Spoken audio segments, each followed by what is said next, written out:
Bismillahirrahmanirrahim. Assalamualaikum warahmatullahi wabarakatuh. Selamat malam dan salam sejahtera. Apa khabar semua penonton? Alhamdulillah, kita bertemu sekali lagi di Khamis malam Jumaat. Semestinya rancangan Bual Bicara Agama nombor 1 negara, rancangan paling lama bertahan di Malaysia, semestinya Forum Perdana Ehwal Islam. Malam ni cukup istimewa. Kami akan menemani anda selama 1 jam 30 minit bersama dengan saya Ustaz Hariri dan juga rakan bertugas pada malam ini. Saya Ustaz Nabil Ahmad akan bersama dengan semua penonton kita pada malam ini, dan sudah pasti kami pancarkan secara langsung dari studio utama Yusof, Kompleks Islam Putrajaya, secara langsung di TV1, juga melalui live di Facebook Jabatan Kemajuan Islam Malaysia dan juga laman sesawang rtmklik.gov.my. Dan malam ini cukup istimewa, kita akan mulakan dengan bacaan Yasin yang akan dipimpin oleh 2 orang qari kita.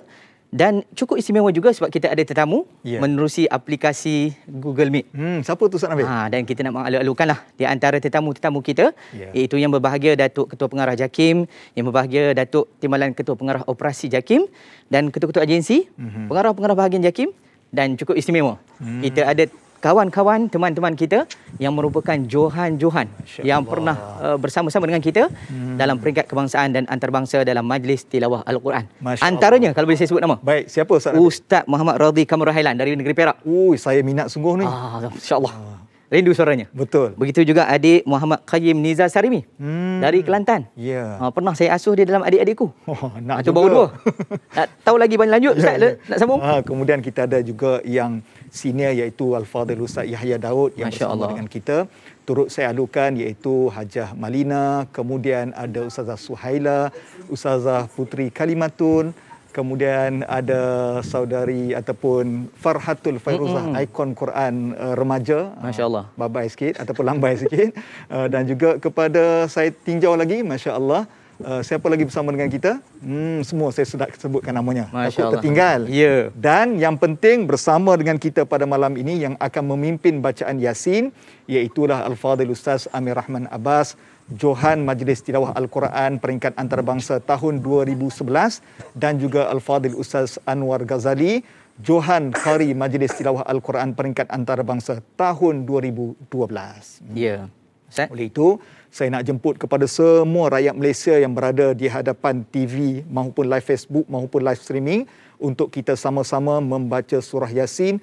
Mudah-mudahan malam Jumaat ini Allah Subhanahu Wa Taala memakbulkan doa kita dan merahmati kita semua. Amin. Tafadhal.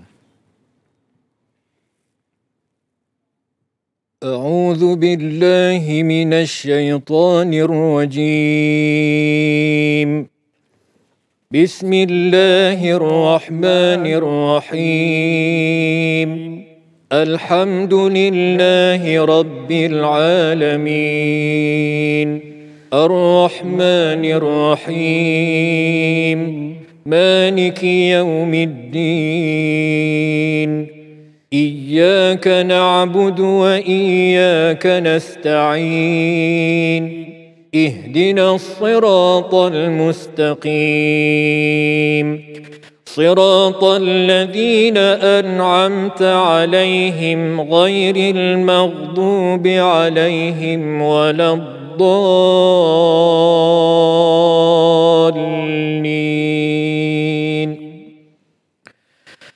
بسم الله الرحمن الرحيم ياسين والقرآن الحكيم إنك لمن المرسلين على صراط مستقيم تنزيل العزيز الرحيم لتنذر قوما ما أنذر آباؤهم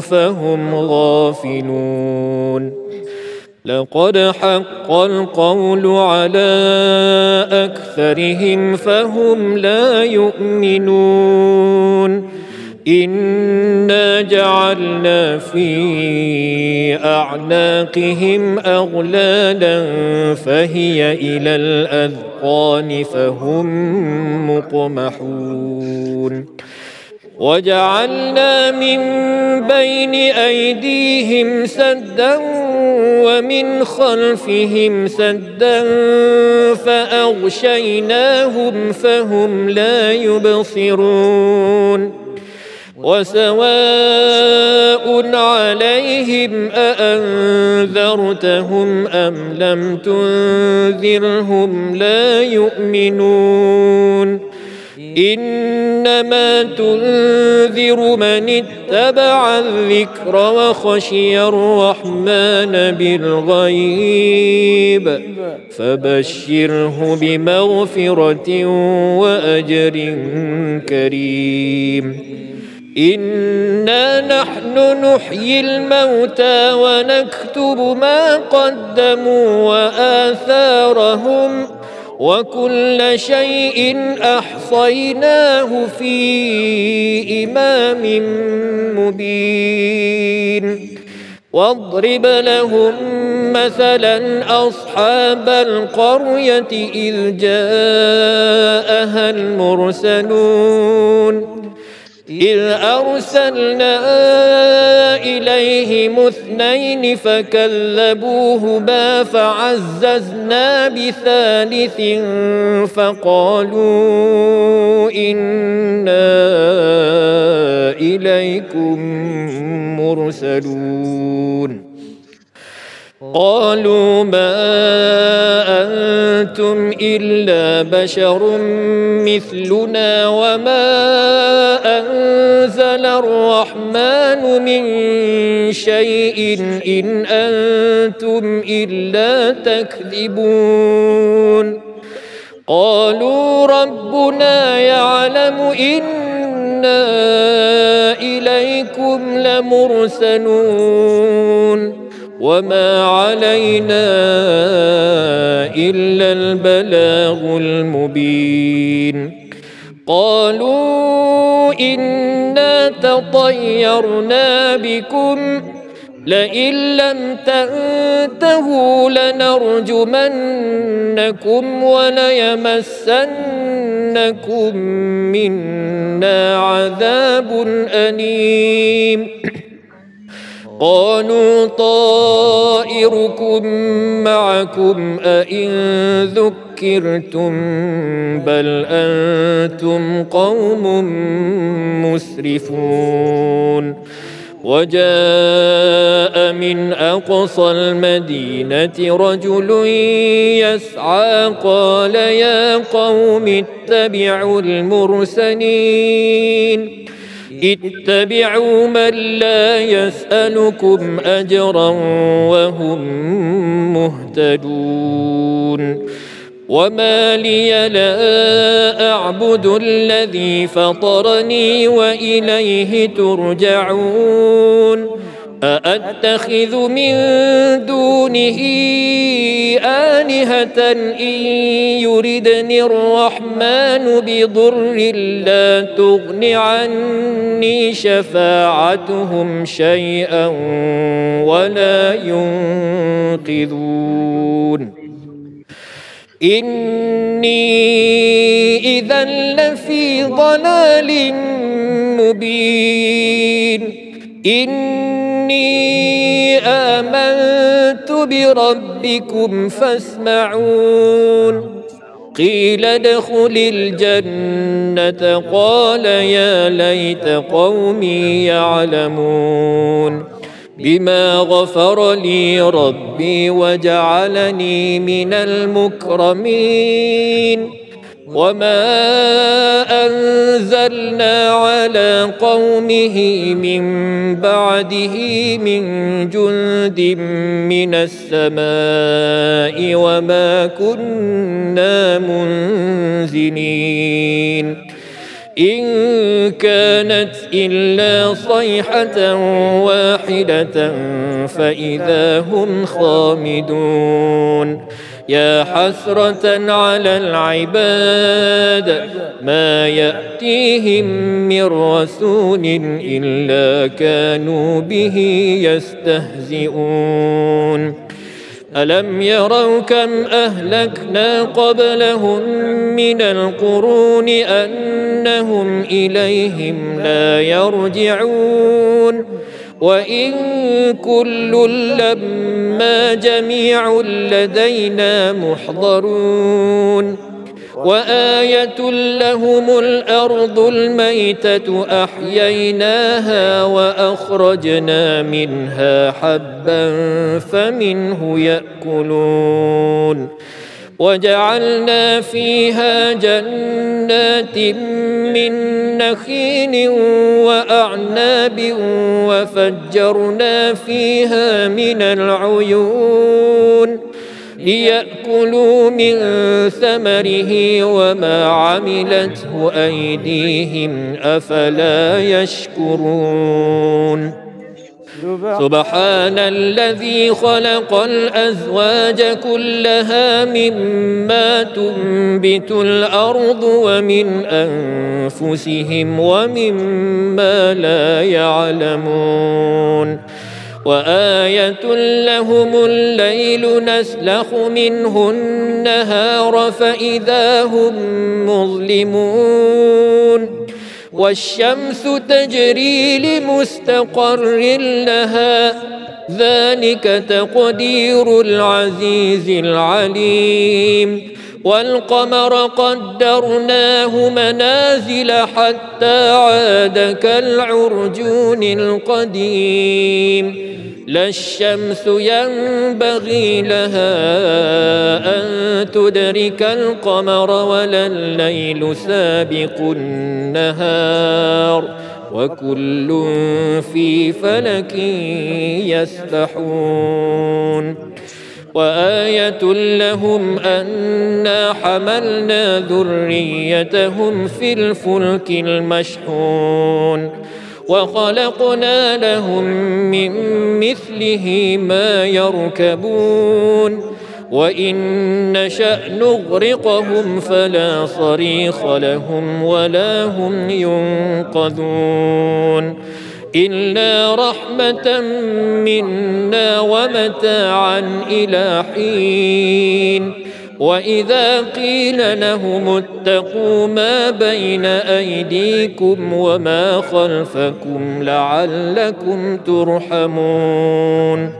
وما تأتيهم من آية من آيات ربهم إلا كانوا عنها معرضين وإذا قيل لهم أنفقوا مما رزقكم الله قال الذين كفروا للذين آمنوا أنطعم من لو يشاء الله أطعمه إن أنتم إلا في ضلال مبين ويقولون متى هذا الوعد إن كنتم صادقين ما ينظرون إلا صيحة واحدة تأخذهم وهم يخصمون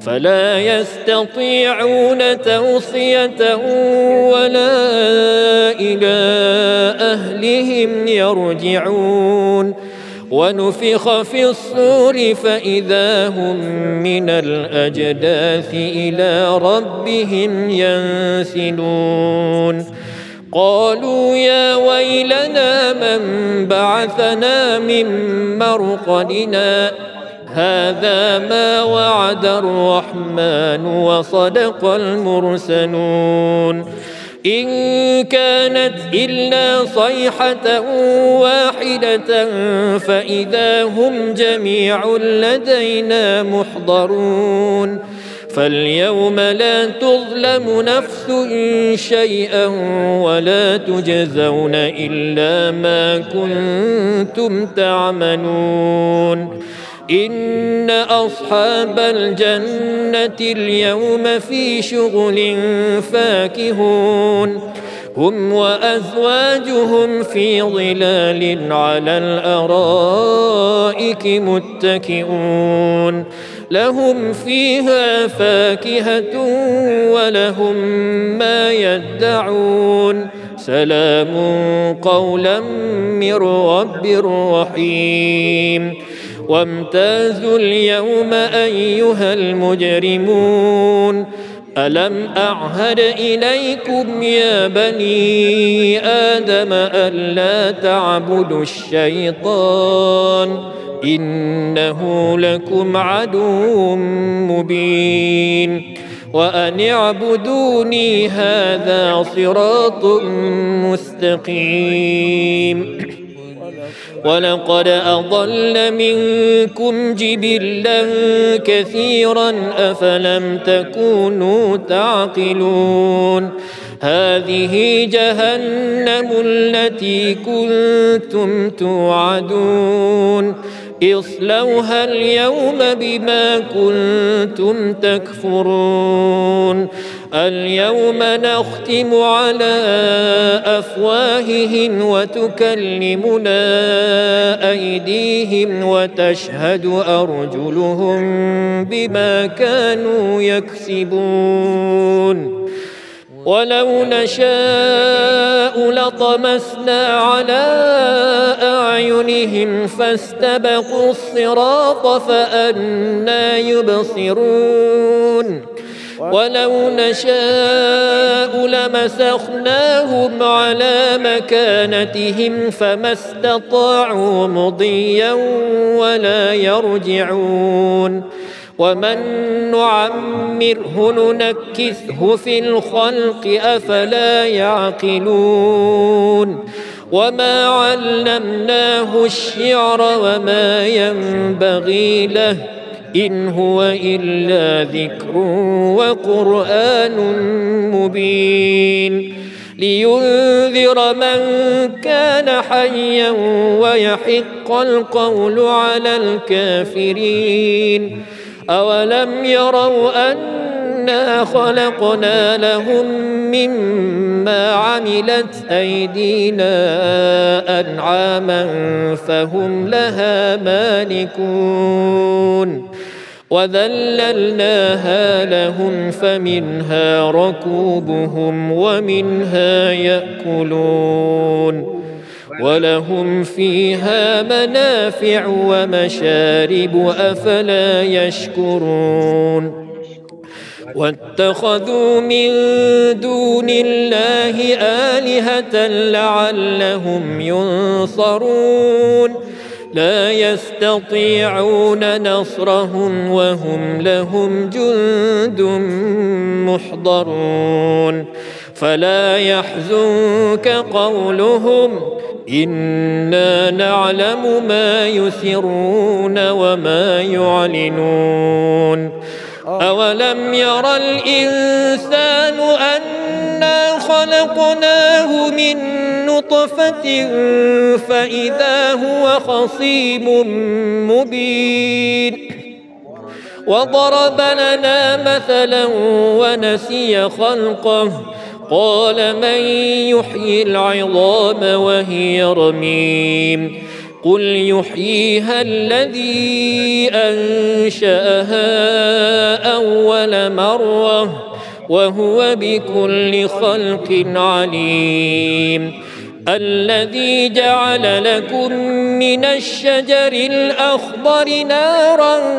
فإذا أنتم منه توقدون أوليس الذي خلق السماوات والأرض بقادر على أن يخلق مثلهم بلى وهو الخلاق العليم إنما أمره إذا أراد شيئا أن يقول له كن فيكون فسبحان الذي بيده ملكوت كل شيء وإليه ترجعون صدق الله العظيم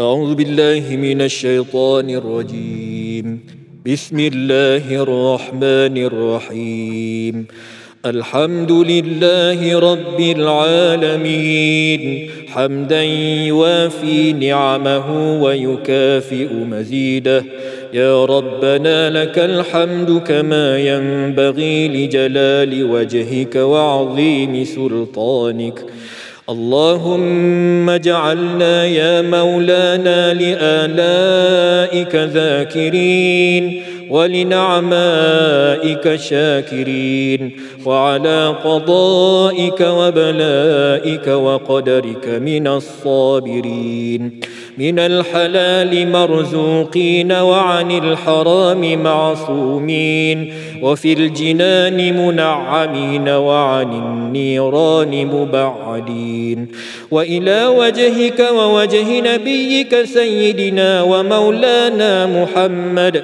صل اللهم عليه وسلم يا رب ناظرين متمتعين اللهم إنا نسألك من النعمة تمامها ومن الصحة دوامها ومن الرحمة شمولها ومن العافية حصولها ومن العيش أرغده ومن العمر أسعده ومن الإحسان أتمه ومن الإنعام عامه ومن الفضل أعذبه ومن اللطف أنفعه اللهم كن لنا ولا تكن علينا اللهم اختم بالسعادة آجالنا وحقق بالزيادة آمالنا وقرن بالعافية غدونا وآصالنا واجعل في رحمتك مصيرنا ومآلنا وصب سجال عفوك على ذنوبنا ومن علينا بإصلاح عيوبنا واجعل التقوى زادنا وفي دينك اجتهادنا وعليك توكلنا واعتمادنا برحمتك يا غفار يا عزيز يا ستار يا حليم يا جبار يا الله يا الله يا أرحم الراحمين إنك على كل شيء قدير وبالإجابة جدير اللهم إنا نعوذ بك من يوم السوء ومن ليلة السوء ومن ساعة السوء ومن صاحب السوء ومن جار السوء في دار المقامة اللهم إنا نعوذ بك من البرص والجنون والجذام ومن سيء الأسقام اللهم ثبتنا بالقول الثابت في الحياة الدنيا اللهم حبب إلينا الإيمان وزينه في قلوبنا وكره إلينا الكفر والفسوق والعصيان واجعلنا من الراشدين اللهم إنا نسألك يا الله بأنك الواحد الأحد الصمد الذي لم يلد ولم يولد ولم يكن له كفوا أحد أن تغفر لنا ذنوبنا إنك أنت الغفور الرحيم ربنا آتنا في الدنيا حسنة وفي الآخرة حسنة وقنا عذاب النار ربنا تقبل منا إنك أنت السميع العليم وتب علينا يا مولانا إنك أنت التواب الرحيم واغفر لنا وارحمنا إنك أنت الغفور الرحيم وصلى الله على سيدنا محمد وعلى آله وصحبه وبارك وسلم والحمد لله رب العالمين. Alhamdulillah wa syukurillah puji-pujian kepada Allah Azza wa Jal di atas apa yang telah pun kita sama-sama doakan dan kita panjatkan kehadrat Allah Subhanahu wa taala, dan mudah-mudahan dengan bacaan dan alunan ayat-ayat suci Al-Quranul Karim yang kita bacakan menerusi surah Yasin tadi menjadi penyembuh kepada diri kita yang ada penyakit dan kepada mereka yang didatangkan ujian dengan sakit. Mudah-mudahan kita diberikan kesihatan yang baik dan dijauhkan daripada wabak bencana mudah-mudahan. Terima kasih kita ucapkan kepada kedua-dua qari yang memimpin bacaan Yasin tadi, Fadil Ustaz Amir Rahman Abbas dan juga Ustaz Anwar Ghazali, dan begitu juga dengan yang berbahagia Datuk dan juga tuan-tuan dan puan-puan menerusi Google Meet yang bersama dengan kita pada malam ini, yang turut bersama-sama dengan kita membacakan surah Yasin. Dan kita mengharapkan bacaan ini bukan hanya kita sahaja, tetapi setiap kita yang menjadi penghuni di bumi yang barakah ini, kita doakan kepada Allah mudah-mudahan wabak penyakit, segala jenis kesakitan, segala jenis kesengsaraan, segala jenis malapetaka dan musibah yang boleh mengancam jiwa agar terus diangkat daripada muka bumi kita dan kita kembali kepada kehidupan yang normal dan kita boleh bersama-sama menyantuni kehidupan seperti sedia kala insya-Allah. Apapun tuan-tuan dan puan-puan yang dirahmati Allah sekalian, forum perdana pada malam ini akan bermula seketika nanti dan kita mengharapkan kepada tuan-tuan dan puan-puan untuk terus bersama dengan kami kerana kupasan pada malam ini cukup menarik dan dua orang ahli panel yang cukup istimewa kami tampilkan untuk anda. Nak ketahui siapakah di kalangan mereka, kita akan berehat seketika dan kita akan kembali lagi selepas ini.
Alhamdulillah kita bertemu semula di Forum Perdana Ehwal Islam.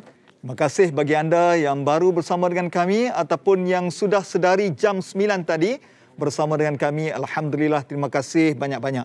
InsyaAllah pada malam ini, 1 jam seterusnya, kita akan mulakan bicara wara kita pada malam ini di atas satu topik yang telah kita pilih, iaitu langit yang sama.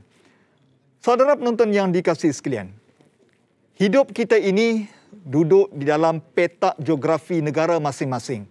Gunung kita adalah gunung kita, tidak berkongsi dengan negara yang lain. Begitulah tanah, air dan apa sahaja yang berada di bawah. Namun apabila kita mendongak ke atas, kita akan berkongsi nikmat yang sama. Matahari, bulan dan langit yang sama. Itulah analogi perumpamaan perkongsian nikmat, penyatuan dan perpaduan itu sendiri. Dan dalam saat pandemik COVID-19 ini, tentulah kita memerlukan kepada penyatuan dan perpaduan atas nama satu keluarga. Nobody is safe until everyone is safe. Tidak ada yang selamat sehingga semuanya selamat. Untuk berakar kepada suluhan tajuk pada malam ini, kami tampilkan dan bagi saya dua orang panelis yang amat-amat saya hormati dan segani. Terus, mari kita berkenalan dengan dua orang panelis yang telah bersiap siaga di pentas Forum Perdana Ehwal Islam. Di sebelah kiri saya iaitu Yang Berhormat Senator Tuan Haji Idris bin Ahmad, Menteri di Jabatan Perdana Menteri Ahli Ehwal Agama. Assalamualaikum warahmatullahi wabarakatuh. Waalaikumsalam warahmatullahi wabarakatuh. Saya ni membawa salam dan juga pesanan daripada teman-teman di grup Facebook Suami Masak Apa Hari Ini. Dia kata bila YB nak post aktiviti terbaru, dia kata rindu. Nanti lepas siap dapur kita buat. Masya Allah.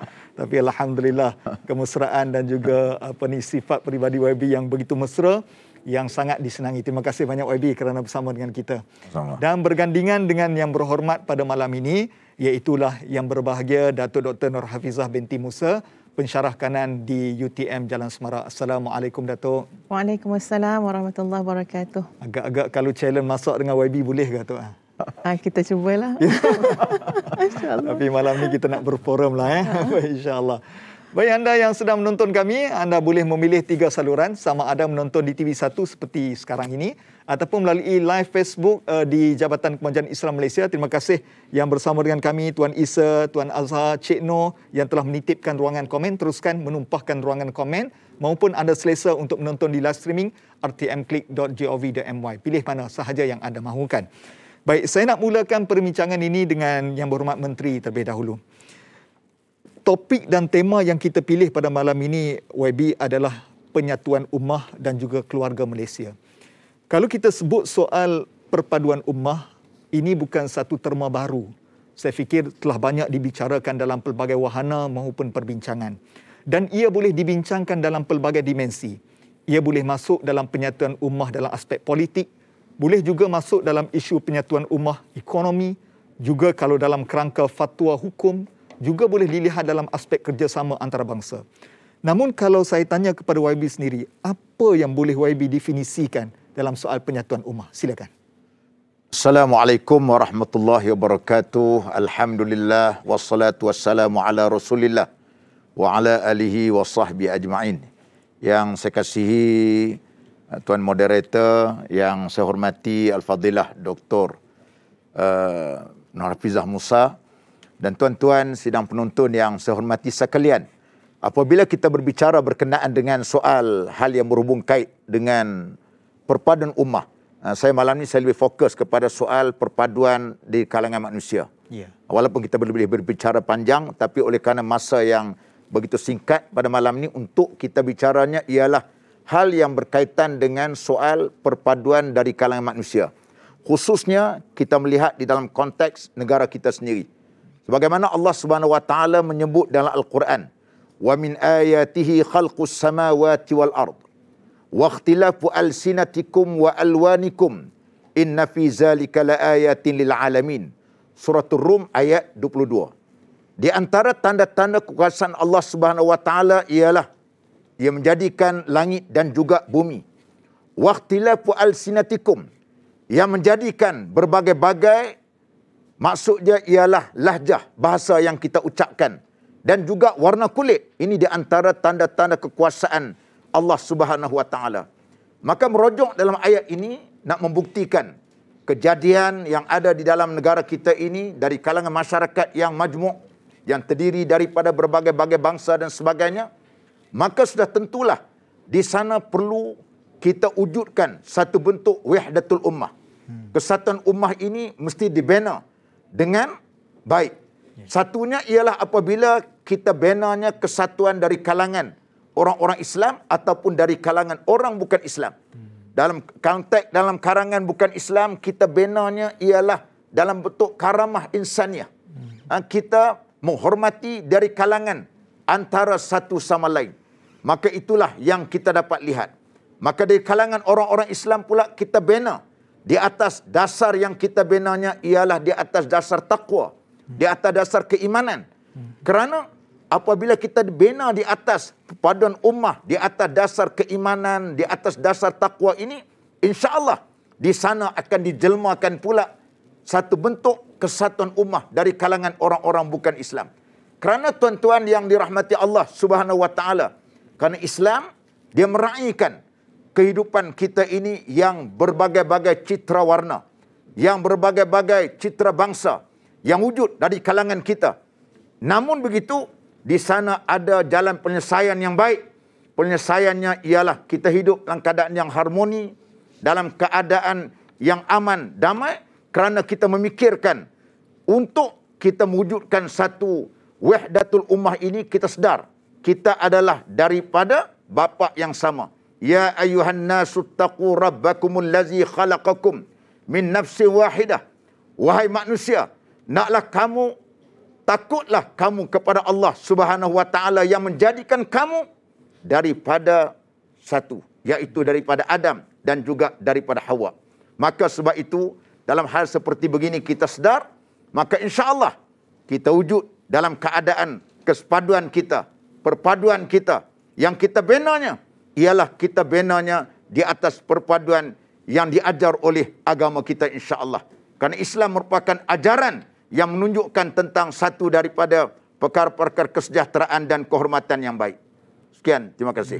Masya-Allah, satu mukaddimah yang begitu tuntas dan padat yang memberi kefahaman kepada kita maksud penyatuan yang lahir daripada Adam dan Hawa, dan itulah yang perlu kita fokus dan kita kembangkan dalam perbincangan kita pada malam ini. Saya nak lanjutkan soalan kedua kepada yang berbahagia, Datuk Doktor.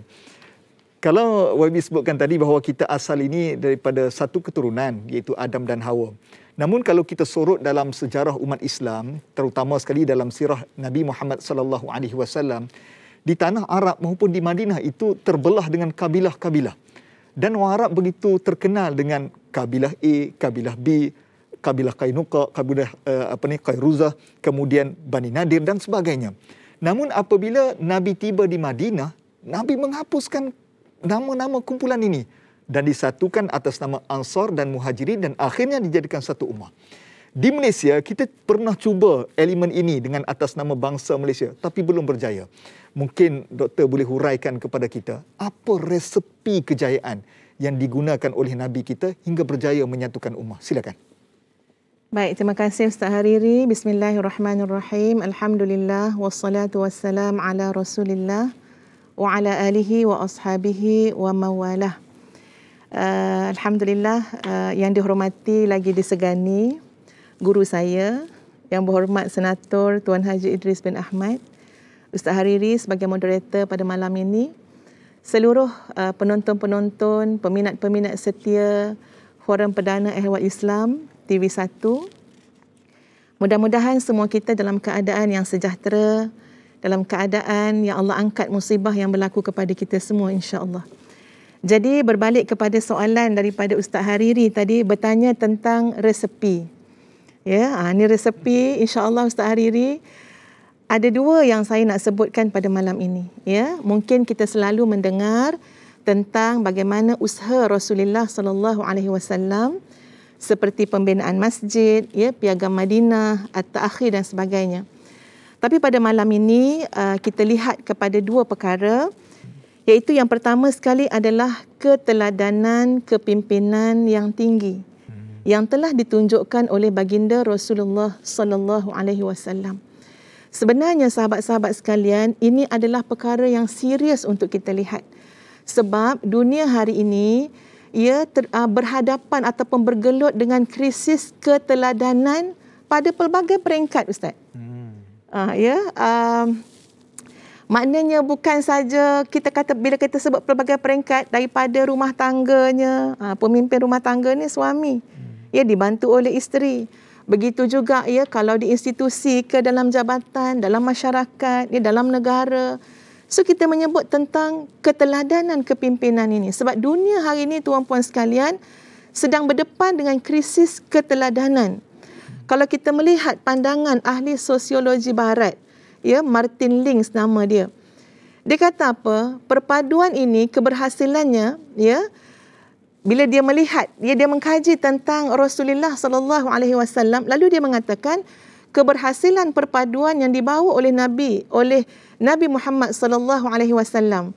Dia tak sebut macam itulah sebab dia bukan Islam, ya. Ustazah je lah yang cakap ni kan. Kerana apa? Kerana sikap dan fokus kepimpinan Rasulullah sallallahu alaihi wasallam terhadap dasar-dasar perpaduan itu sendiri. Dan ikatan perpaduan itu telah diikat oleh Nabi Muhammad sallallahu alaihi wasallam dengan dasar persaudaraan Islam yang sifatnya komprehensif, lebih kukuh, lebih global daripada sekadar persaudaraan ataupun hubungan darah atau semangat kebangsaan semata-mata. Jadi bila kita lihat, inilah acuan ataupun cara yang ditunjukkan oleh Nabi sallallahu alaihi wasallam pada diri baginda sendiri, maka ini adalah sebenarnya satu ramuan yang besar. Mungkin kita berkata, sahabat-sahabat sekalian, oh mana nak cari dah ustazah satu figure yang macam tu. Betul, saya setuju, ya, memang tak ada dah, ya, yang seperti Nabi SAW. Tapi di sinilah kita melihat bahawa pemimpin ataupun kepemimpinan itu harus dilihat secara kolektif. Bukan lagi hanya pada seorang tokoh ataupun satu figure, tapi sepasukan, satu barisan. Maknanya kita dapati ibu-ibu, ayah-ayah, ya, yang memang ada nilai kepimpinan tersebut. Pemimpin-pemimpin secara kolektif mempunyai nilai keteladanan yang tinggi tersebut. Ini sangat membantu. Ya, saya sebenarnya YB ada membaca satu tulisan daripada Dr. Muhammad Syafi'i Antonia, ya, dia kata apa? Dan saya rasa sayu pula bila baca, ya, dia kata alhamdulillah sebahagian besar daripada kita, ya, tak kiralah pemimpin keluarga, pemimpin masyarakat, ya, sekolah, institusi ataupun jabatan-jabatan, dia kata rajin membaca selawat kepada Rasulullah sallallahu alaihi wasallam. Namun kita tidak pasti apakah baginda tersenyum ataupun bersedih ketika mana selawat dikumandangkan tetapi kesejahteraan umat diinjak dan dirampas oleh orang yang membaca selawat tersebut. Ini satu benda kita kena fikir. Kadang-kadang kita cakap, contoh kita ambil soal keluarga kan, contoh kan. Tapi sebenarnya yang diberi amanah memimpin keluarga tu yang kadang-kadang menginjak kebahagiaan dalam keluarga itu sendiri. Itu satu perkara lah, yang pertama. Dan yang kedua, secara ringkas saya sebut adalah intipati at-ta'akhi, persaudaraan yang Nabi ketengahkan. Itu ada intipati dia. Bukan sekadar kita mempersaudarakan, tapi inti dia tak ada. Lalu di antara intinya adalah akidah Islam itu sendiri, syariat Islam dan akhlak Islam. Di sanalah akan ada kesatuan. Tadi macam YB sebut, ya, bila kita bercakap soal maknanya kepada non-Muslim sebagai contohnya, kita akan lihat dari segi dimensi kemanusiaan. Akhirnya, saya nak berkongsi bagaimana kata-kata Hamka. Ya, kata-kata Pak Hamka, bahawa pentingnya dalam perpaduan untuk melahirkan jiwa agama. Tadilah yang kita kata akidah, syariat, akhlak, melahirkan jiwa agama. Kata Prof. Hamka, agama tidak melarang sesuatu perbuatan kalau perbuatan itu tidak merosakkan jiwa. Dan agama juga tidak menyuruh sesuatu perbuatan kecuali yang disuruh itu adalah kebahagiaan dan kebaikan kepada jiwa. Jadi jiwa agama ni tuan-puan sekalian, insya-Allah menjadi ramuan yang terpenting juga, ya, dalam kita mencapai perpaduan di kalangan kita. Wallahu alam. Masya-Allah, cantik sangat ujung ulasan yang Datuk Doktor sebutkan tadi.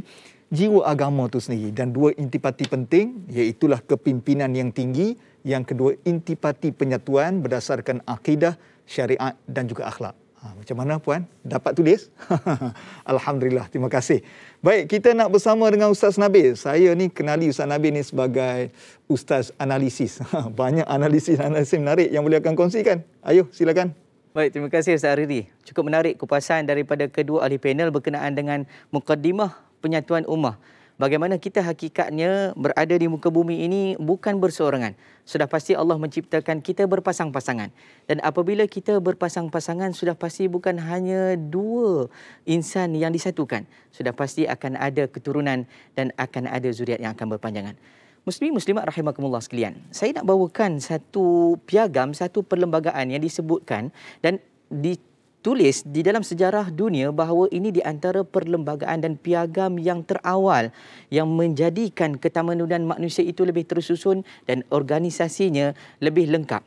Tuan-tuan dan puan, cuba kalau kita lihat beberapa fakta berkenaan dengan Piagam Madinah. Pertama ialah satu perlembagaan yang diisytiharkan sebagai perjanjian yang pertama di dunia. Yang kedua, ia digubal sendiri oleh Rasulullah SAW bersama dengan para sahabat. Yang mana Piagam Madinah mengandungi 47 fasal. 23 fasal membincangkan hubungan sesama umat Islam, terutama berkenaan dengan hak bagi orang yang berada di bumi Madinah ataupun penduduk asal Madinah, dan begitu juga dengan masyarakat yang berhijrah daripada luar, terutama dari kota Mekah bersama dengan Nabi SAW, iaitu golongan Ansar dan juga Muhajirin. Manakala 24 fasal lagi membicarakan pula hubungan antara Muslim dan juga dengan orang bukan Islam, terutama kelompok yang berada di bumi Madinah pada asalnya bukan beragama Islam dan juga mereka yang datang daripada bumi Syam. Rata-ratanya ialah berbangsa Yahudi. Dan ini di antara perkara asas dalam Piagam Madinah yang dibentuk. Pun begitu, ada 7 sektor utama dalam kerangka Piagam Madinah yang menjadikan seluruh masyarakat boleh menerima hakikat bahawa ia adalah perlembagaan yang diperakukan oleh setiap masyarakat yang berpenghuni di bumi Madinah Al-Munawwarah. Pertama ialah dari sudut sektor politik, yang mana mereka telah sebulat suara memilih Nabi SAW sebagai pemimpin di Madinah. Dan secara tidak langsung Rasulullah juga dipilih sebagai ketua hakim negara. Yang kedua, dari sudut sektor agama, bebas untuk setiap penganut untuk mengamalkan agama mereka dan bebas untuk mengamalkan adat selagi mana ia tidak bertentangan dengan ajaran Islam. Dari sudut sektor sosial, masyarakat Madinah dianggap sebagai satu ummah, satu kelompok masyarakat yang perlu berpadu dan bersatu. Kemudian mempunyai tanggungjawab yang sama kepada negara dan masyarakat Madinah tidak boleh bermusuhan sesama mereka. Dalam sektor perundangan pula, undang-undang Islam dijadikan sebagai diguna pakai secara menyeluruh di bumi Madinah, dan peraturan kekeluargaan kabilah boleh diteruskan selagi tidak bercanggah dengan ajaran Islam. Dalam sektor ekonomi, kerjasama antara masyarakat dituntut dan unsur penipuan dan riba dihapuskan secara total. Seterusnya, dalam sektor pertahanan, semua anggota masyarakat dikendaki untuk mempertahankan bumi Madinah. Justru jika dilihat tentang sejarah peperangan yang berlaku, semuanya dilihat kerjasama antara semua kabilah-kabilah besar, terutama penduduk di kota Madinah yang berbilang bangsa itu dalam kelompok Ansar dan juga mereka yang datang berhijrah dengan kelompok Muhajirin. Dalam sektor terakhir, iaitu kedudukan Yahudi, sudah pasti mereka memikirkan bagaimana kedudukan mereka di bumi yang mereka rasakan bukan asing bagi mereka. Tetapi Nabi SAW menyatakan bahawa keselamatan orang bukan Islam, yakni Yahudi, terjamin selagi mana mereka mematuhi perlembagaan Madinah. Dan inilah hakikat bahawa satu perlembagaan dunia yang diakui keabsahannya dan kejujuran dari sudut sektor yang telah dilaksanakan. 7 sektor yang dibina ini bukan atas dasar kerangka untuk melihat hawa nafsu mereka memerintah, tetapi untuk menjamin kelestarian dalam kepimpinan. Dalam masa yang sama juga kita nak melihat bagaimana masyarakat boleh bekerjasama. Inilah dia unsur-unsur perpaduan yang harus disemai dalam bumi yang bertuah ini. Jadi tuan-tuan, hanya bukan itu saja. Kita nak kongsikan banyak lagi Ustaz Hariri. Saya nampak Ustaz Hariri hanggut daripada tadi ni. Itulah saya, Masya Allah. Masya Allah, Masya Allah. Seronok dengan analisa dan juga perkongsian yang dibuat oleh Ustaz Nabil. Tapi bila Ustaz Nabil sebutkan tadi tentang Piagam Madinah, saya juga ada terbaca dalam satu jurnal mengatakan bahawa perpaduan ini terjadi kerana 3 perkara. Pertama, kerjasama. Yang kedua, persaingan. Yang ketiga adalah konflik. Setiap berlaku konflik, suara perpaduan akan bersuara. Apakah soalan yang saya akan tanyakan kepada YB sebentar nanti? Jangan ke mana-mana, teruskan bersama kami. Jumpa selepas ini.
Alhamdulillah, kita bertemu semula di Forum Perdana Ehwal Islam. Malam ini kami bersiaran sejak daripada jam 9 malam menganjak sampai jam 10.30 malam. Oleh itu anda kena terus setia bersama dengan kami.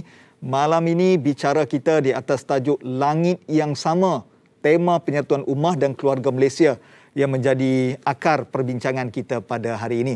Macam mana tuan-tuan dan puan-puan? Saya nampak ada yang panaskan kopi, makin bersemangat untuk menonton forum kita malam ini. Terima kasih banyak-banyak. Sebelum kita berhenti rehat, saya gantung satu soalan tentang isu persaingan, konflik dan juga kerjasama. Kalau kita sorot dalam sejarah negara kita, apabila berlaku konflik, suara perpaduan akan berbicara. Pada 13 Mei 1969, satu isu kaum telah berlaku di negara kita, maka timbullah suara perpaduan atas nama Rukun Negara tahun 1970. Pada tahun 90-an berlaku pula pertempuran ataupun perselisihan di antara agama. Maka cadangan suara perpaduannya Sekolah Wawasan tahun 1998. Sekarang ini berlaku pula konflik baru namanya pandemik COVID-19. Dan suara perpaduannya adalah keluarga Malaysia. Ini saya nak alih soalan ini kepada yang berhormat. Adakah kita perlu ada konflik dulu baru kita nak bersatu? Dan mungkin apa tawaran yang boleh diberikan keluarga Malaysia dalam kita nak pernyatuan dalam isu pandemik ni, YB? Silakan. Okay, terima kasih kepada Fadil Tuan Moderator. Allah Subhanahu Wa Taala menyebut dalam Al-Quran, wala tanaza'u fatafshalu wa tazhaba rihukum.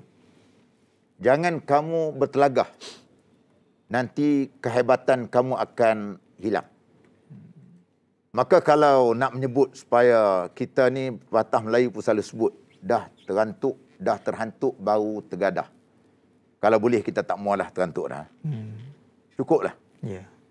Pada kita ialah perkara-perkara seperti begini tidak sepatutnya berlaku. Kalau kita berpecah, sebagaimana juga seperti mana ibarat lidi. Satu lidi tak mampu untuk nak buat apa-apa. Tapi apabila dikombainkan lidi yang banyak, maka sampah-sampah sarap ini akan dapat dibuang ataupun ditolak. Maka dengan sebab itu, sudah cukup kepada kita untuk kita berlakunya konflik ataupun berlakunya pertelagahan dari kalangan kita. Maka dengan sebab itu, bertepatan dengan tema yang dibawa oleh Yang Amat Berhormat Perdana Menteri kita, Datuk Seri Ismail Sabri, yang bawa keluarga Malaysia. Maka di dalam hal ini, saya diamanahkan sebagai Menteri di Jabatan Perdana Menteri Hal Ehwal Agama. Dalam ucapan sulung saya 1 hari bulan September yang telah memperkenalkan pelan intervensi agensi agama mendepani COVID-19 ataupun disebut sebagai piagam C19. Di mana di bawah tema yang saya bawa ialah bersama agensi Islam menyantuni keluarga Malaysia mendepani COVID-19. Ada 5 inisiatif mantap yang saya nak fokuskan itu.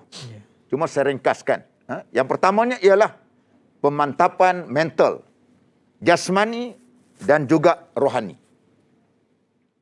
Yang kedua ialah sistem pendidikan Islam. Dan yang ketiganya ialah institusi kekeluargaan, sosial, komuniti Islam. Dan yang keempatnya institusi masjid dan surau. Dan yang kelimanya sosial ekonomi ummah. Harapan saya ialah supaya 14 agensi Islam yang di bawah Menteri Jabatan Perdana Menteri sama-sama mengembelingkan tenaga. Alhamdulillah tadi saya telah pun berjumpa dengan semua 14 agensi tadi untuk final. Kerana janji saya ialah saya nak dalam masa 10 hari. Alhamdulillah 9 hari dah siap. Masya Allah. Hebat. Saya ucap tahniah lah.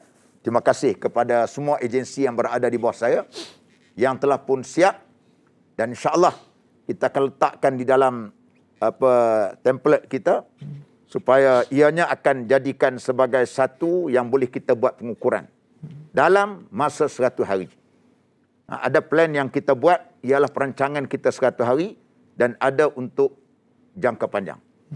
Dan saya ucap terima kasih kerana kita nak mengisi apa yang dikatakan sebagai keluarga Malaysia yang kita harapkan supaya kita adalah merupakan agensi yang akan melaksanakan dan kita memenuhi untuk memastikan supaya keluarga Malaysia ini dapat kita bina dengan baik dan sesuai dengan cita rasa kita yang diletakkan oleh agama kita seperti mana disebutkan oleh Al-Fadilah Dr. Nur Hafizah Musa tadi. Terima kasih.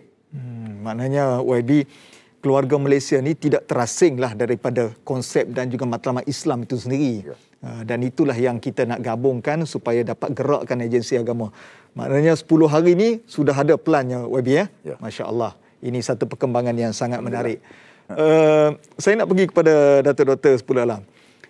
Bila sebut tentang inisiatif, tentang matlamat semua ni, dia adalah satu plan yang cantik. Tapi kadang-kadang dia terganggu dengan namanya media sosial ni. Media sosial ni saya tengok asal-asal dulu, Doktor. Dia adalah tujuannya untuk eratkan silaturahim, kenalan lama. Dulu saya ingat mula-mula saya kenal media sosial ni Friendster. Doktor pernah main Friendster dulu? Sampai sekarang tak pernah dengar lagi, Ustaz. Tak pernah dengar? Masya Allah. Allah mulianya, Doktor. Nampak saya ni lara sangat dah ni. Saya dulu ada Friendster tapi password dah lupa dah lah. Tujuannya adalah untuk kawan, persaudaraan sebagainya. Tapi sekarang ini dia jadi sebagai satu kanser perpaduan. Di situlah maki hamun, di situlah pecah belah dan sebagainya. Mungkin doktor boleh setuju dengan saya. Adakah doktor setuju bahawa media sosial ni adalah kanser perpaduan? Kalau setuju, kenapa? Kalau tak setuju pun, kenapa? Silakan, doktor. Kena jawab setuju tak setuju dulu. Betul. Okey, kita bincang dulu baru kita bagi jawapan lah. Baik. Ya, untuk mengatakan ia 100% kanser perpaduan juga adalah sesuatu yang saya tidak bersetuju lah. Ya, sebab media sosial ini sebenarnya manfaat dia sangat besar. Cuma tadi bila dengar Ustaz Hariri sebut ya, dalam ada platform-platform media sosial yang menjadi tempat di mana masing-masing meluahkan dengan segala bentuk luahan hanya semata-mata kadang-kadang untuk mencari kepuasan diri, ya, sampai tidak memikirkan akibat dan sebagainya. Saya teringat kepada satu kata-kata hikmah daripada Abu Yahamka juga, ya, di mana beliau katakan, jangan pernah meroboh pagar kalau kamu tidak tahu kenapa pagar itu dibangunkan. Dan jangan pernah meninggalkan kebaikan kalau kamu tidak tahu bahawa meninggalkan kebaikan bermakna kamu menjemput keburukan. Jadi pertimbangan kita dalam media sosial ni kena pertimbangan yang besar. Dan kita kena akui, Ustaz, ya, sahabat-sahabat semua, bahawa kita telah berdepan dengan generasi yang menjadikan media sosial itu sebagai satu alat yang diguna pakai dengan semaksimalnya. Ya, sebab mungkin saya dengan usia sekarang 40 lebih, maknanya pernah duduk pada zaman yang tak ada lagi media sosial macam sekarang, dan tengok keadaan sekarang, Masya Allah, Subhanallah, ya, jauh beza dia. Jadi apa yang boleh kita katakan di sini, media sosial ni, tuan-puan sekalian, adalah platform ataupun alat. Dia sama macam alat-alat yang lain. Ya, tadi Ustaz Hariri kata, ya, YB kita pun Masya Allah, ya, di dapur pun bagus juga, ya. Jadi banyak peralatan tu kat dapur tu. Ya, ada pisau lah kan, ya. Jadi sama macam alat seperti pisau ni.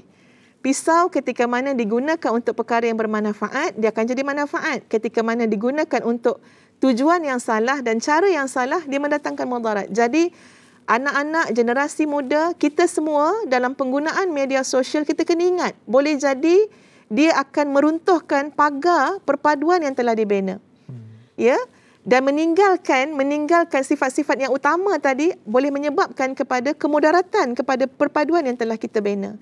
Sifat utama telah banyak dijelaskan dalam Al-Quran dan juga sunnah Nabi SAW. Contoh, macam mana Nabi mengajar tentang menjaga hati manusia dalam perpaduan. Seorang laki-laki yang mengatakan kepada Nabi SAW, ya, saya mencintai sahabat saya tu, saya sayangkan dia. Nabi tanya dia, kamu dah cakap belum dengan kawan kamu?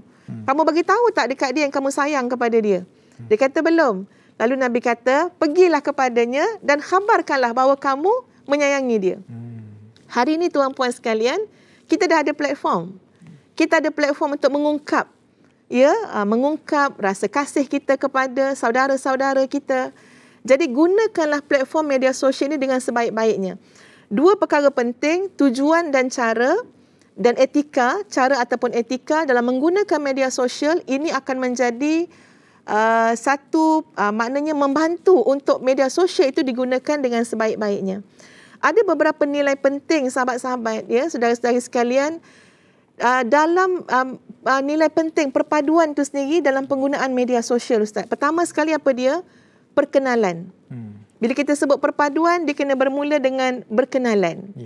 Bukan saja kita berkenalan nama siapa, ya, tinggal kat mana, tapi kita berkenalan, mengetahui tentang budaya dia, bangsa dia, ya, bahasa dia. Jadi subhanallah, media sosial mempermudahkan lagi bagaimana nilai penting perpaduan, yakni perkenalan, dapat kita lakukan. Begitu juga perundingan. Hari ni orang berunding kot Zoom je, Ustaz. Ya, berunding ialah makna secara online. Kan boleh berunding, lebih mudah. Yang ketiga, yang kita nak tekankan adalah konten. Sebenarnya konten kepada media sosial sangat efektif untuk membantu mewujudkan perpaduan. Ya, sebab itu kita bayangkan ya, sebab bila kita sebut konten, ia melibatkan visual, kekuatan visual, audio kadang-kadang kita boleh masukkan dalam konten. Yang kadang-kadang hanya dengan 1 minit saja konten, tapi Masya Allah boleh masuk dalam hati tu. Sebab tu konten yang baik tak payah lama-lama pun kan ya. Ini kajian dalam media sosial ni, antara konten yang baik tu bukan maksud konten yang baik. Konten yang diterima oleh masyarakat ramai lebih kurang 3 minit je. Kalau 3 jam Ustaz, jawabnya kita bertiga je lah tinggal. 3 minit je. Jadi maknanya, subhanallah, gunakanlah ruang media sosial ini untuk membawakan konten-konten perpaduan.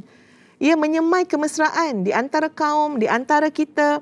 Bukan tidak ada perbezaan, bukan tidak ada khilaf pendapat dan sebagainya, tetapi jangan lupa bahawa dalam apa jua urusan kehidupan, akhlak adalah perkara yang sangat utama. Perkara yang sangat utama. Jadi sahabat-sahabat, tuan-puan saudara saya sekalian, mengulas tentang media sosial juga, kita tengok dari sudut cabaran Ustaz. Kenapa jadi macam tu? Kenapa boleh jadi kanser perpaduan macam yang Ustaz Hariri sebut tadi?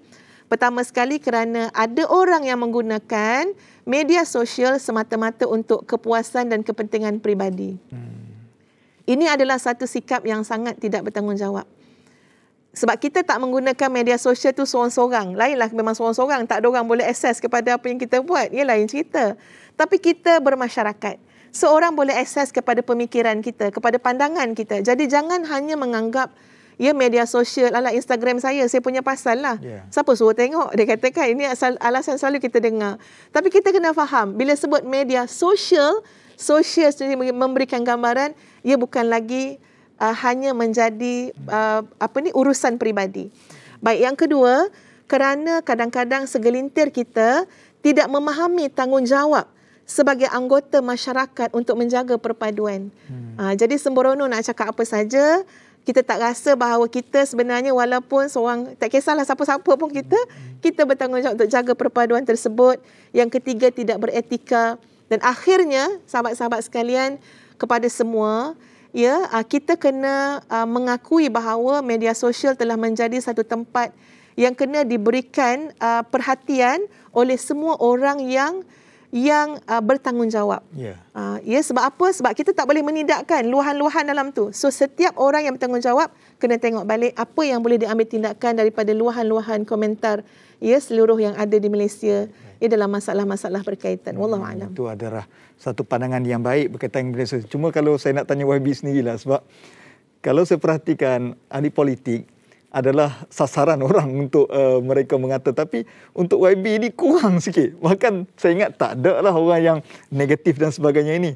Apa resepi YB guna untuk masuk dalam media sosial ini? Adakah dia jadi ruang dakwah ke? Macam mana pandangan YB pula? Terima kasihlah. Seperti mana sebut oleh Dr. Nahafizah tadi, memang apabila kita ada baik ada buruk. Tapi kita kena gunakan manfaat ini untuk kebaikan. Kadang-kadang apabila kita bersyarah cakap ni dalam konteks secara konvensional, hanyalah 2, 3, 4 orang atau 100 orang. Tapi apabila macam Dr. Nafizah yang banyak followers sebagainya, kita tengok ratus ribu orang tuntun dan sebagainya. Maka sebab itu dalam konteks ini juga, pada saya apabila kita nak main media sosial ni, antaranya mesti kita sejuk di kepala, membara di dada. Artinya kita kadang-kadang adalah biasa orang provoke kita sebagainya, kita cool lah dalam konteks gini. Yang penting mesej kita sampai dalam bahasa yang boleh orang faham, dalam bahasa yang boleh orang mengerti. Kerana kita tahu yang nak tunggu orang semua suka kepada kita tak akan berlaku. Tapi yang penting majoritinya ialah orang akan menerima apa yang kita sampaikan melalui media sosial ini, paling penting sekali. Maknanya fokus kepada matlamat, kongsi yang baik-baik, kemudian jadikan tempat untuk ukhuwah Islamiah, maka itulah tujuan yang baik. Jadi kita yang memilih dan bertanggungjawab atas akaun media sosial kita sendiri. Saya pula yang tambah ceramah tu. Baik Ustaz Nabil. Ini juga influencer terkenal dalam negara kita. Silakan kalau ada analisa yang menarik. Betul. Kita pun tak terkecuali untuk terlibat dalam dunia medsos, media sosial. Dan saya juga salah seorang ahli grup bersama dengan yang bahagia Tuan Haji Idris dalam Semahi. suami masak apa hari ni? Walaupun saya tidaklah mendapat like yang banyak, tapi bolehlah takat 3,000 tu okeylah kan? Okey. Apapun kita nak ceritakan bahawa media sosial seperti yang Datuk Dr. Nur Hafizah sebutkan tadi, ada baik dan buruknya. Begitu juga dengan yang Berhormat Senator sebut tadi. Cuma cara kita untuk mengadun pun begitu. Cuba kita lihat hari ini kita berpijak di bumi yang nyata. Di langit yang sama. Walaupun di kedudukan yang tinggi dan rendah, tetapi kita tetap bertiangkan langit yang sama. Sama biru, sama gelap dan kadang-kadang warna cerah dan warna memberikan sinar kepada kita. Tuan-tuan, saya nak membawa satu perbincangan dalam Muktamar Kesatuan Islam pada akhir tahun 2018, pada penghujung ataupun pada 4 sehingga 5 Rabiul Akhir 1440 Hijri yang bertempat di Makkah Al-Mukarramah. Beberapa tokoh agama telah berhimpun dan berbincang, terutama isu berkenaan dengan bahaya berpuak dan berpecah belah. Dan hakikatnya saya nak kongsikan dengan anda semua di antara kenyataan-kenyataan daripada tokoh-tokoh agama dari mewakili seluruh dunia. Antaranya ialah Mufti Besar Kerajaan Arab Saudi, iaitu Sahibus Samahah Syekh Abdul Aziz bin Abdullah A'lu Syekh, menyebutkan beberapa perkara. Antaranya ialah menjadi tanggungjawab ke atas setiap umat Islam untuk beriltizam berpegang teguh dengan agama mereka yang menghilangkan sebarang bentuk pemisah sesama manusia. Ini di antara perkara yang perlu diberikan perhatian. Kedua, daripada Mufti Besar Mesir ketika itu, iaitu Fadilatul Syekh Profesor Dr. Syauqi Ibrahim Al-Alam, dalam pembentangannya menyatakan bahawa pertama ialah sesungguhnya bahaya itu bukanlah pada perbezaan pendapat satu-satu individu. Selama mana ia berselisih itu terhasil daripada ijtihad dan juga penelitian. Namun bahaya yang sebenarnya adalah pada wujudnya budaya menghukum orang lain dengan tuduhan kafir dan saling memberi gelaran yang buruk. Dan ini perkara yang perlu diberikan perhatian. Terutama katanya lagi mempelajari fiqh al-ikhtilaf, yakni perbezaan pendapat yang sahih serta menjauhkan umat dari bahaya kelompok-kelompok yang boleh memecah belahkan kesatuan umat Islam. Pendapat ketiga daripada pengerusi Majlis Fatwa Emirat Arab Bersatu UAE, Al-Allamah Syekh Abdullah bin Bayah, menyebut dalam ucapannya bahawa kesatuan adalah satu pilihan. Ia perlu diraikan secara tadarruj, yakni berperingkat dengan melihat kepada konteks masa, tempat dan juga manusia. Mafhum kesatuan itu tidak bermakna seluruh umat Islam berada di bawah satu pentadbiran yang sama. Sistem khilafah, yakni pemerintahan adalah perkara yang maslahi, melihat kepada maslahah semasa, dan maslahah itu juga perlu secara lebih luas. Dan inilah yang menjadi pemangkin kepada para cendekiawan untuk memimpin dan menjadi peneraju kepada pentadbiran di dalam satu-satu negara. Jika kita lihat di dalam beberapa keratan akhbar, semuanya mencoretkan tentang warna-warni kehidupan yang memerlukan sudut pengorbanan akhirnya untuk kita mendapatkan nilai keharmonian dan perpaduan. Saya ambil dan saya petik daripada berita harian menyatakan bahawa harmonikan hubungan masyarakat pelbagai kaum. Dan ini adalah saranan bukan hanya sekadar daripada pemimpin negara kita, tapi setiap umat untuk memastikan bahawa kita hidup aman dan harmoni. Begitu juga dengan perpaduan ummah, perspektif Islam bersama dengan keluarga masyarakat dan juga masyarakat majmuk kita di Malaysia dengan kepelbagaian bangsa, kaum dan juga etnik. Dan sudah pasti di sinilah perkara yang perlu kita huraikan bersama-sama untuk kita ambil pengajaran dalam kehidupan. Belajar daripada setiap kesilapan dan kesalahan untuk bukan kita menghukum, tetapi untuk mendidik kita menjadi masyarakat yang bertamadun dan bergerak terus ke depan seiring dengan agama dan permintaan dan juga kehendak dunia kita. Ustaz Ridi, saya rasa cukup kongsikan untuk media sosial. Saya serah kembali pada Ustaz Ridi. Baik, Alhamdulillah, satu perkongsian yang menarik yang telah disampaikan oleh Ustaz Nabil. Saya seolah-olah macam nak terus berhenti rehat, tapi saya tak puas nak tanya juga soalan ini sebelum kita berhenti rehat. Mungkin saya nak tanya kepada Ustazah terlebih dahululah. Mungkin bagi Datuk Doktor boleh hurai. Tadi Yang Berhormat telah sentuh soal inisiatif mantap. Selalu inisiatif datang daripada agensi agama ini adalah datang daripada jabatan kerajaan. Tapi kita nak dengar juga pandangan daripada ahli akademik tentang apabila kita berdepan COVID, kemudian kita datang dengan satu inisiatif mantap kepada 5 perkara daripada aspek mental, rohani, jasmani sampailah kemasyarakatan masjid dan sebagainya. Mungkin Doktor boleh beri pandangan sikit, silakan. Terima kasih Ustaz. Pertama tahniah pada Yang Berhormat Senator. Maknanya baru sehari 2 hari dah keluar dengan satu gagasan yang pada saya kena satu gagasan yang sangat baik dan kita semua kena menerimanya dan menjayakannya, terutama agensi-agensi yang terlibat di bawah Jabatan Perdana Menteri, di bawah Hal Ehwal Agama. Jadi bila kita tengok kepada inisiatif Mantap, ya, apa yang boleh saya katakan adalah ia sangat berkait sebenarnya dengan arkanul hayah, dengan rukun-rukun kehidupan manusia itu sendiri. Di mana di sana adanya hifzun nafsi, hifzul mal. Betul ya, YB ya? Makna ada di sana tentang hifzuddin, hifzun nasab, akal dan sebagainya. Sebab itu kita mementingkan soal kepada kesejahteraan mental, fizikal, ya, spiritual, keluarga, pembangunan sosial dan sebagainya. Namun bila kita bercakap soal gagasan, pasti saya percaya di sana cabaran yang besar juga menanti. Ini bukan nak menakutkan YB kan, ya, YB insya-Allah ya tadi kata apa, hati membara ni, akal sejuk. Itu alhamdulillah ya, itu satu kekuatan kan. Tapi cabarannya pasti besar.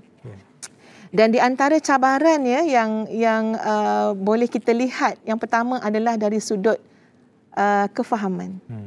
Bagaimana idea atau penggagasan ini untuk difahami oleh semua pelaksana-pelaksana kepada inisiatif Mantap ini sendiri. Sudah pasti di sini memerlukan kepada tindakan dan langkah ya yang sangat teratur dan sebagainya, dan juga kefahaman kepada kumpulan-kumpulan sasaran itu sendiri. Ya, yang kedua adalah soal keberkesanan penyampaian. Ya, kadang-kadang sebenarnya memang subhanallah ya, ada banyak program-program ya, package-package yang disediakan oleh kerajaan yang sangat baik. Ya, dan kita tidak menafikan bahawa di sana telah disampaikan ya kepada masyarakat dan sebagainya, tapi kita percaya bahawa usaha penambahbaikan ya akan insya-Allah tetap berlaku ya kepada keberkesanan penyampaian tadi. Sebab kalau kita tengok ya, di antara suara-suara masyarakat sendiri adalah supaya ada perhatian yang diberikan terhadap golongan-golongan yang kita mungkin lihat golongan sebagai golongan minoriti. Yang kadang-kadang jadi macam kita tak nak sebut sebagai golongan terpencil. Tapi saya berharap sangat dengan inisiatif Mantap yang diterajui oleh Yang Berhormat Senator ya, supaya golongan seperti OKU, ya, golongan-golongan ya seperti golongan saudara baru, ya, sekolah-sekolah agama rakyat dan sebagainya. Ini kalau kita tengok ada data menunjukkan ada golongan yang tercicir, maka insya-Allah dengan inisiatif Mantap golongan tercicir ini akan disantuni, insya-Allah. Dan yang tak tahu ke berapa dah Ustaz ya. Yang seterusnya adalah soal keberkesanan. Keberkesanan. Sebenarnya saya suka Senator Saidin ni kira guru saya lah ya. Okey. Saya yakin insya-Allah bahawa inisiatif Mantap akan turut menekankan soal keberkesanan ya, sebab keberkesanan ni mesti diukur ataupun mesti kita lihat dengan sesuatu yang boleh diukur ya, kerana daripada satu fasa ke satu fasa saya percaya banyak dah ya package dan program yang kita buat, tapi saya amat menghargai ya ketika mana inisiatif Mantap ini datang beserta dengan keberkesanan ya yang kita kaji, yang kita boleh tunjukkan outcome dia kepada masyarakat, hasil dia. Dan ini adalah satu perkara yang sangat hebat dan luar biasa. Jadi selebihnya kita mendoakan ya agar usaha ini mendapat dokongan ya daripada orang ramai dan mendapat keberkahan dan pertolongan daripada Allah Subhanahu Wa Taala. Insya-Allah, tentu sekali dalam waktu pandemik ini ialah satu cabaran untuk kita memberi khidmat yang terbaik dalam inisiatif yang diberikan oleh pihak kerajaan. Baik, kita akan berhenti rehat seketika. Sekembalinya nanti kita sambung semula Langit yang Sama. Bertemu selepas ini.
Alhamdulillah kita bertemu semula di Forum Perdana Ehwal Islam. Terima kasih banyak-banyak kepada anda yang menonton kami. Pak Long, Mak Long yang berada di Bukit Gantang, Perak yang tengah menonton. Terima kasih banyak-banyak. Ataupun berada di Soromban ke, ada di Kota Baru, Kelantan ke, di Sabah, Sarawak ataupun teman-teman kami di Republik Singapura, di Brunei Darussalam maupun Selatan Thailand yang selalu menonton Forum Perdana Ehwal Islam. Terima kasih banyak-banyak. Doa kami mudah-mudahan semuanya dirahmati Allah Subhanahu Wa Taala, insya-Allah. Mungkin ada tanya, tak habis lagi ke forum, selalu pukul 10 dah habis. Malam ni kita lanjutkan sampai 10:30 malam untuk kita berbicara tentang topik kita malam ni tentang penyatuan ummah dan keluarga Malaysia. Baik, saya nak pergi kepada Yang Berhormat Menteri. Ialah bila kita sebut soal perpaduan, selalu kalau dalam ceramah-ceramah lah Yang Berhormat, kita akan sebut tentang kenangan, keagungan, kekaguman sejarah Islam. Bermula dengan tahun ke-11 sampai ke-40 Hijri, kita akan sebut tentang Khulafa Ar-Rashidin. Kemudian beralih pula kepada Bani Umayyah. Selepas itu keagungan Bani Abbasiyah, sehinggalah keagungan Khalifah Uthmaniyah yang kita akan ulas dan bicarakan soal keagungan tamadun Islam itu sendiri. Namun setelah kita berbincang soal perpaduan ummah, melihat kepada punca penyakit dan keadaan semasa yang meruncing macam seolah-olah kita tak boleh untuk dapat keagungan itu kembali. Mungkin soalan saya adalah, adakah kita masih punya harapan untuk mengembalikan kegemilangan Islam ini bermula daripada negara kita? Kalau boleh, apa ubatnya YB? Silakan. Okay, terima kasih kepada Tuan Moderator. Sudah tentulah ada harapan. Ya. Kita mesti ada keyakinan bahawasanya perpaduan, kesatuan itu dapat kita wujudkan. Kerana tuan-tuan yang saya hormati sekalian, memanglah kalau kita nak kembali ke zaman Nabi Muhammad sallallahu alaihi wasallam yang disebut oleh Syahid Said Qutb sebagai jil Quran Farid, generasi Quran yang unik. Malahan baginda sendiri pun menyebut, dia kata khairul qurun qarni thumma alladhina yalunahum. Sebaik-baik zaman ini ialah zaman aku, kemudian selepas daripada itu. Walau bagaimanapun, dia boleh buat. Dengan syarat yang pertamanya ialah kita mesti ada satu political will. Untuk nak meletakkan bahawasanya perpaduan ini penting. Yang keduanya ialah soal mesti adanya keikhlasan. Dari kalangan player-player ataupun dari kalangan mereka yang terlibat, sama ada di dalam organisasi dan sebagainya, perlu ada kepada itu. Yang ketiganya, mesti ada korban perasaan. Dan tentulah kadang-kadang sejarah-sejarah lama, sejarah-sejarah kita lihat, kalau ingat benda-benda yang lama itu, memang sudah tentu perpaduan tidak akan wujud. Macam suami isteri lah. Kalau mereka duduk, bila bergaduh, tidak akan berlaku rojok kalau duduk ungkit kisah lama. Apabila buang cerita lama, buka buku baru, barulah mereka itu boleh berdamai sebagai rukun dalam rumah tangga kita. Maka tuan-tuan yang saya hormati sekalian, dalam hal seperti begini kita dapat lihat Allah Subhanahu Wa Taala menyebut yang kita hendaknya ialah memang nak menyatukan kita ni ialah Allah, bukan manusia. Lau anfaqta ma fil ardi jami'an ma allafta baina qulubihim walakin Allah allafa bainahum innahu azizun hakim. Surah Al-Anfal ayat 63. Kalau kau belanja seluruh harta yang ada di atas muka bumi ini, maka kamu tidak akan dapat menyatukan hati dari kalangan mereka. Tetapi yang menyatukan hati itu ialah Allah Subhanahu Wa Taala.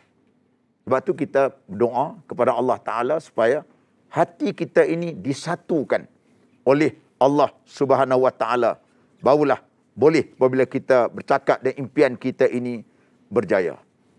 Maka dalam konteks yang saya nak terjemahkan juga dalam konsep keluarga Malaysia ini, saya nak relatekan dengan rukun usrah yang sering selalu kita baca, yang sering kita amalkan, yang pernah disebut oleh Syahid Imam Hassan Al-Banna, di mana ada rukun usrah.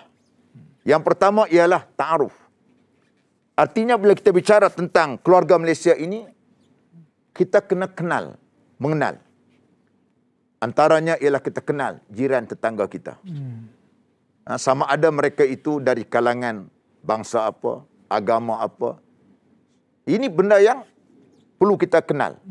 Ataupun rakan pejabat dengan kita, sama ada sebangsa Melayu ataupun seagama dengan kita, ataupun lain bangsa, lain agama, yang perlu kita ada ta'aruf. Perlu ada kontak kenal, mengenal dari kalangan kita. Kerana disebut orang kata apa, tak kenal maka tidak cinta. Yang kedua, tafahum. Maksudnya ialah dalam konteks keluarga Malaysia ini kita kena kenal pantang larang dia. Adat istiadat dia. Budaya dia. Dan di sana kita adanya tafahum dari kalangan kita dengan mereka. Ataupun kita dengan saudara seagama kita ataupun dengan saudara yang bukan seagama dengan kita. Kerana Islam lebih-lebih lagi kerana dia ajar. Kerana ajaran Islam ni katakan ajaran selamat. Ajaran keharmonian yang mengajar masyarakat tu dengan diturunnya rahmah daripadanya. Kalau kita bicara bab berkenaan dengan jiran, misal kita katakan. Bab jiran, di sana ada 3 hak. Kalau jiran itu dari kalangan saudara kita, dia ada 3 hak. 1 hak jiran, 1 hak sebagai saudara Islam, 1 lagi hak dia tu sebagai saudara kita dalam adik-beradik. Kalau bukan saudara mara kita, dia ada 2 hak. Dan saya nak tekan sini juga. Agama kita juga menekankan, kalau bukan Islam, dia ada juga 1 hak, iaitu hak sebagai hak jiran. Ini nak menunjukkan bagaimana kita perlu ada tafahum dari kalangan kita. Diajar kepada kita. Jangan mentang-mentang kita ni orang baik, orang kaki surau, orang masjid, ustaz sebagainya. Balik malam-malam, kita pasang Quran kuat-kuat. Jiran kita itu bukan Islam. Itu sudah kita menyakit hati dia. Walaupun dia itu bukan Islam, kita tidak boleh menyakit hati dia. Walaupun yang kita pasang tu Quran, kita pasang tu kuliah agama, malangnya tak betul dari segi masa ataupun waktunya. Ini nak menunjukkan tentang bagaimana konsep tafahum itu mesti dijelmakan dari kalangan kita apabila kita membicarakan dalam bentuk yang kita katakan sebagai keluarga Malaysia. Yang ketiga, takaful. Kita membantu. Ini merupakan nilai yang amat baik. Jangan apabila kita bantu, mentang-mentang dia itu bukan Islam ataupun bukan sama bangsa dengan kita. Dia susah. Kita kena bantu. InsyaAllah besok hari Sabtu nanti saya akan turun untuk berikan sikit bantuan kepada mangsa banjir yang terdapat di dekat dengan Kuala Sepetang tempat saya, orang Cina semua. Di kalangan mereka lebih kurang dekat 100 lebih. Rumah mereka yang ditimpa. Artinya kita beri kepada mereka dengan tidak kita lupa. Bahawasanya ini merupakan kita nak tunjukkan bahawasanya Islam itu ialah agama rahmah. Islam itu ialah agama kasih sayang. Islam itu agama takaful yang tolong-menolong dari kalangan kita. Yang kita tak boleh nak abaikan supaya kita nak tunjukkan inilah dia keluarga Malaysia yang terasnya sudah tentulah kita nak menampakkan nilai-nilai Islam itu dijadikan teras, insya-Allah di sana aslim taslam. Apabila kita menyerah diri kepada Islam, maka insya-Allah di sana akan berlakunya keselamatan. Bila kita ikut Islam, dia akan memberikan keselamatan kepada kita semua. Wallahu a'lam. Masya-Allah, saya fikir ini satu perkara yang baik. Kita ada 3 rukun utama keluarga Malaysia. Pertama, ta'aruf, yang kedua tafahum, yang ketiga takaful. Itu pakat catik, tapi jangan duk clue takaful ikhlas, takaful bukan. Ini adalah saling pertolongan antara satu sama lain. 1 minit setengah Datuk untuk buat kesimpulan. Silakan. Kalau kita melihat kepada Rasulullah sallallahu alaihi wasallam dari sudut leadership and management spectrum of Muhammad sallallahu alaihi wasallam, ada satu kajian tentang itu, maka dilihat kepada religious spirituality ataupun jiwa agama yang ditampilkan oleh Nabi sallallahu alaihi wasallam, sehingga daripada jiwa agama itu dalam konteks untuk mendapatkan perpaduan, kita tidak pernah meremehkan kebaikan dan juga tidak memandang kecil kepada impak setiap keburukan. Jadi kalau kita lihat bila Nabi SAW berhijrah nak menyatu padukan kaum tadi, maka di antara hadis yang awal yang Nabi sebut adalah ayyuhan nas afshus salam wa at'imut ta'am wa sallu bil laili wan nasu niyam tadkhulul jannata bisalam. Wahai manusia, sebarkan salam. Berilah makan kepada orang yang perlukan makanan. Dan solatlah pada waktu malam ketika mana manusia tidur. Kamu akan masuk syurga. Ya Darussalam. Jadi maknanya, jangan pandang kecil. Menyebarkan salam, menolong orang, bagi bantuan makanan dan sebagainya. Bahkan senyum juga, manis muka.